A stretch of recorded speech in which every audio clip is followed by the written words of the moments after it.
Hvala, upam, da vam je bil film všeč. And please once again welcome to the stage the director, Mr. Grimur Hakanarsson.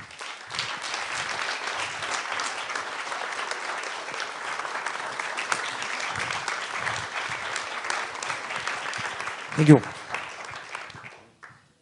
Okay, Grimur, like we both said in the introduction, the film was awarded the Vodomec Prize at Life. During the festival, we were graced by the presence of both your leading actors. And I think... I hope they behaved. Oh, they did. Appropriately. Because they are a little bit similar, like the brothers, you know, the characters. Seriously? Okay. So you chose the right guys for the part. I wanted to say, I can safely say that we are all happy that Grimur is also here now. So first of all, thank you very much for coming. Yes. Now, were you at all surprised that the film, which is in a lot of ways dealing and addressing certain themes that are quite particular to Iceland, got such a favorable reception all around the world? Yes, I guess, it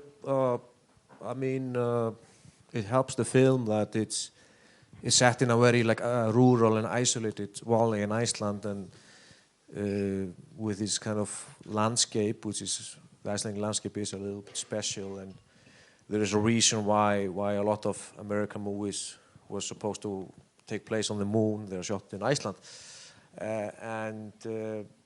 so of course that sort of that scenery, you know, creates maybe some kind of extra value, you know, of course. But I think the story is very universal. Everyone sort of has maybe had some similar experience, you know, like family conflicts, like not speaking to someone from his family, or so. This is the main sort of story with the brothers' sort of rivalry is very common, and also like just in literature, and it's in the Bible, and it's quite it's a simple story, but really the theme is kind of really wide, you know. How was the film received in your home country? I mean, do people react differently to it? Yeah, it was very well received, and it's still in cinemas. It has been in cinemas for 10 months. Wow. So it's yeah, The Rams is like this one of his film. You know, it usually has a slow when it is released. It has a slow start, you know, where it keeps rolling for a really long time, you know. Building up. Yeah, it builds up slowly. Maybe. Do you think it helped that you got a lot of recognition outside of Iceland, and maybe that was a... Yeah, usually we have a good word of mouth because the story itself, you know, the idea maybe it's not like maybe a teenage, you know, it's maybe doesn't grab the attention of, you know, the young people so much, you know, but when the young people go and see the movie, they are really happy and they talk about it, you know, and so it's. But after we had the premiere in Cannes, and we got a very good reviews in Cannes, and we won this big prize on certain regard, we went straight with it to Icelandic cinema, and I was very happy when I met the farmers, you know, in Iceland. I spoke to some Icelandic farmers, and they were also really happy with it, and they, you know, many farmers I've spoken to, they say the film is quite sort of true, you know, we're not like faking, or it's all sort of quite real, you know. And that was it was a nice compliment, you know. Let me just ask right from the start, do you enjoy this part of the process, like going around festivals, cinemas, talking about your film, promoting it, or is this something that just comes along after you're done with it? Yeah, well, I always enjoy, you know, this, you know, speaking to people, you know, and all that. But I sometimes get a bit bored of, you know, airplane food, you know, and eating in restaurants, and not being able to cook my own food, and you know, and you know, when you're traveling for weeks, your clothes, you know, the suitcase starts to smell, you know, and you know, there's a lot of these kind of small things. You know, gets annoying, The last Icelandic film we shown here in Kinotvor before Rams was of Horses and Men. Now that film also deals with this like special relationship, let's say, between humans and animals. Do you think this is just like a mere coincidence, or is it more indicative of a certain cinematic trend in Iceland? Yeah, it is a coincidence because I started to write the script of Rams before I knew about Of Horses and Men. But it's right that both films are about this relationship between Icelandic farmers to animals. And the sheep and the horse are the most important in our history, the most important animals. The horse was the main transportation and the sheep was the livelihood.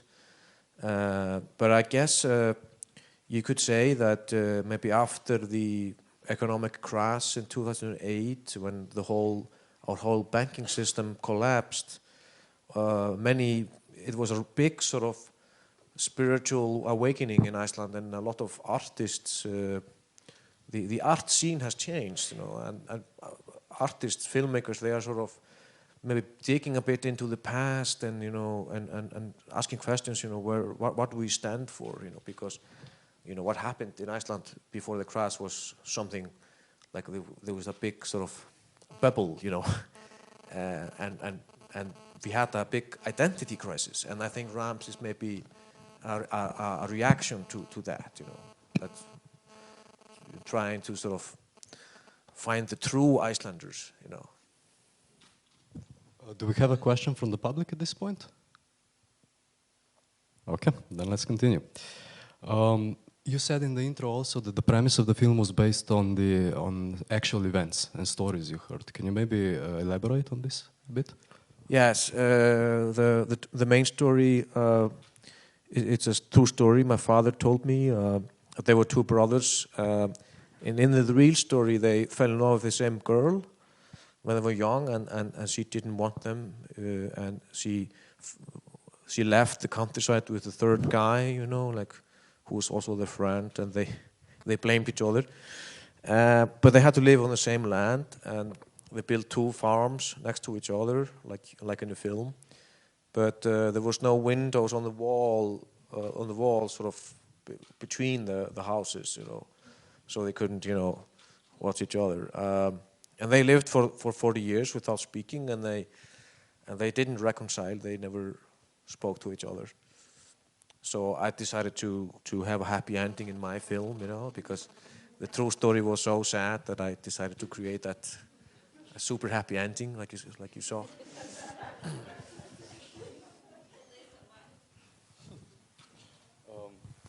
Yeah. Any questions from the public? How did you cast? Who are these two brothers in reality, and how did you cast them? Are they very famous? Are they the two brothers? Yeah, they are quite famous in Iceland. They are theater actors, and I knew them a little bit, and like I said, they are a little bit similar, like the brothers. They have something in common. Not only mentally, more like maybe physically. And we spent a lot of time in the countryside. We did a lot of practical rehearsal. We met some sheep, and we met some farmers, and they learned how to shoot from a shotgun, learn how to drive a tractor. And I spent more time on that than to rehearse the dialogues, because they're used to rehearse the dialogue. But it was actually much more difficult to find the sheep, because we had to really look for them. And did you have a casting process for the sheep? Yeah, we had a casting process. I had a farmer with me, and we went to several farms, and usually sheep are afraid of people, they run away, and then in one farm the sheep were coming towards us, and they were really calm, and they looked really pretty and had a very beautiful body, and everything. So we decided to use them, and that was extremely. And the reason why they're so calm is that because they are used to be home and they used to be around people. So that was really important because when you're filming, there's a lot of people, a lot of stress, a lot of people shouting and all that, you know. So the ship was super calm, and they did a good job, and I almost had the feeling that as the shooting went along, that maybe they didn't know that they were acting in a film, but they got used to this routine, you know, just showing up in the morning, doing take 2 and 3 and 4, you know, it's the same, you know, and so, yeah. Maybe one more question about the actors. How much of an input came from them in terms of constructing, creating the characters? Yeah, they had a lot of input. You know, they really dedicated, and I mean they're really experienced, you know. So of course it was like a collaboration between me and them. They became really close. They didn't know each other so well, and they became really close. They were calling each other, and they are actually very close now, the actors. So they did a lot, yeah. Any more questions from the public? Not at this point. Okay, how long did the actual shooting take place? It was like 28 days, Oh. but it was divided into 2 parts. Summer shoot in August and then a winter shoot in November. But then we had a problem in November because all the snow disappeared. We started to film in snow, and then we had like almost like a Mallorca weather, you know, like really warm, you know. So the snow disappeared, and I sort of I didn't want to keep on. I didn't want to keep on filming. I was feeling depressed, you know, because I didn't want to be the first Icelandic director to make a Icelandic film without snow, you know. And so we shot like the last part in January, and that was like the snowstorm scene. And I think it was, in the end, it was a good that we canceled the shooting because I had more time to prepare the snowstorm. Was there a special reason for choosing this particular northern part of Iceland? Do you have maybe a personal connection to this environment?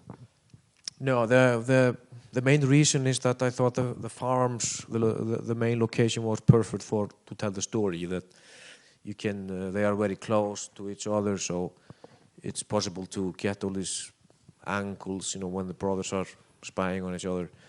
It's also fans sort of dividing the land in 2 parts, and there's a road between the farms, so you can almost visually show the conflict. So that was, I remember when I saw the farms at the first time, I was really, I knew that this was it. And I was super stressed when I knocked on the door and I asked for a permission, because you never know who is living there, and you never know, you know. But the people were super nice. And did any of these people act in the film, or were they professional actors mainly? Yeah, there was this old woman. She was married to the guy with the white beard who was reading a poem in the beginning, and she's feeding this lamb, you know. And it's a small role, but there's an old woman who, yeah, that's her. So I'm actually using amateur actors for small some roles. But while you were knocking door to door, there were no problems. I mean, everybody was in the valley. Yeah. No, there's only 50 people living there. There were 2 farmers who didn't allow us to film, you know, in their farm, you know. So it's always, yeah. Okay. And it's like in the film, you know, it's when you're a filmmaker from the south, you know, we have this kind of south. It's like the city in the south, and we have the north or the west, the rural area, and when you're a filmmaker from the south, you know, there is always like this kind of cultural, this fight, you know, this kind of yeah, like everywhere probably. So people sometimes get paranoid and yeah, and vice versa, you know, maybe. Yeah, there's. I was wondering, how did you shoot this scene when the drunk brother is picked up with this huge machine? Was it, I mean, it seemed pretty realistic. Was it really a person? When, at least when you dropped him off, it really looked like a real person. Yes, in Iceland we don't have so much money to hire a stuntman, and we don't have any stuntman, and if it was, you know, Leonardo DiCaprio, you know, it would definitely be a stuntman, and so yeah, and the actor actually he insisted that he wanted to do it, and he was really pissed at me that I was thinking of like getting someone else. So and I decided to go for it, and it was a little, of course, basically it's something you never do. I mean, but we are still a little bit wild in the Icelandic film industry. It's a small industry, and this would never be allowed in the States, you know. So, but the story is based actually on a real event. It actually happened, but there was no hospital in the real story. But there were two drunk brothers, and the other died in the snow, and his brother took him into the tractor and he drove him away, and they left him somewhere in the middle of nowhere and walked home. So and he had the shovel sort of on the highest level, you know. So it's like everything in the film has happened before in the reality, and except the dog scene. The dog scene is like something idea came from here. More or less like a fictionalized documentary then. Yeah, yeah. Okay. Anybody else? I think this is maybe the appropriate time to address this like duality of tone in your film. On one hand, you have this very tragic story about the brothers and their loss, and the other very efficient, dry humor. How do you manage to balance those when you're writing and directing? Yeah, I think the main sort of reason is the main trick is when you're choosing the story to tell. You know, when you are deciding what you want to make a film about, that you try to find a story which has the both elements of humor and drama, and I think that set the story with the brothers living so close to each other and not speaking to each other is a tragicomical in its nature. You know, it is a funny situation, but also sad. You know, so I think a lot of the humor in the film is not kind of in the dialogue and the text. It's sort of, it comes from the absurdness of the situation. Of course, it's a very absurd situation. So. And that's the main trick, I think. But of course, you have to be aware that, because I want to make like Rams. I want to make a film which sort of has some kind of emotional effect on people and make people think. And I'm a political director, but I also want to entertain. I want to. So yeah, and. There are some stories who are difficult to make comedy about, like pedophilia or something. It's difficult to make it funny. But it's a challenge. I guess I'm not gonna make a film about that. It's like that. Any questions? Okay, I want maybe talk a bit about the cinematography of the film. You shot it in CinemaScope. Yeah. There were a lot of like these white static frames. Yeah. We had this. I had this idea, that at some point that Rams was maybe like an Icelandic Western, that the brothers were like the Icelandic cowboys, and and maybe I think the sheep farmers is the closest you get to that, and so we are looking at this kind of some kind of westerns sometimes, and there was one film called There Will Be Blood. It won the Oscar. You not know it probably, and we were kind of that was the main inspiration for the cinematography and the look of the film. You know, we were trying to capture that. You know, so we thought that and also because to show the landscape. You know, in Iceland we don't have any trees in Iceland. We have this kind of deserts everywhere. You know, like empty space. You know, and we wanted to focus on the space and create this kind of loneliness, showing the brothers who are obviously quite lonely. They're lonely people, and show them in a white frame, sort of small.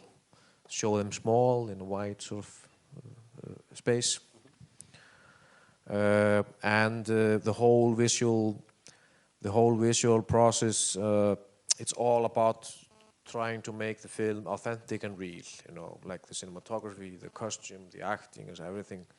It's the idea is that the film, from the beginning, feels that you believe that you're watching real people, the real farmers. You know, it's not like many of these American films where you just see, you know, some actor in costumes, you know, and you see that you have the feeling it's overproduced and it's fake, you know, and so we're trying to make something different. Judging from the success of this film, your options for the future are probably quite open. Are you working on anything at this moment? Yeah, I'm actually finishing a documentary called Little Moscow, and it's about a communist fishing village in Iceland. It used to be quite a strong socialist village in the Cold War. And then I'm working on an Icelandic script. That's a story of, it's a very feminine film. It's like a big contrast to Rams. Rams is very masculine, and this film is very feminine. It's about a middle-aged housewife who comes out of the closet in a small community. And it has a similar type of humor. And then, yeah, I have some American project also. Great. Yeah. So you're working on a documentary, you're working on your next feature. You were also very successful with your early work in the short format. Do you ever plan to revisit or return to the short format? To the short film? Yeah. I guess I'm getting a bit spoiled from making features, you know. It's kind of like, it's just the sort of economic sort of thing also. I mean, it's a bigger market for fiction features. I mean, maybe I will. I think I would keep making documentaries. At the moment, after the success of this film, of course, I have the possibility to, like Rams's cheap film is made for 1 million euros. Now I have a possibility to get much more money, you know, to make maybe. So of course I go for the big, but I'm not gonna, you know, sell my soul. You know, I'm not gonna make some romantic comedy or a detective TV series or something. So. Anybody? There was a suggestion you should make Rams too. Yeah. So maybe with the ending, which is something else and doesn't leave you in confusion. The sheep turn back. Turn back.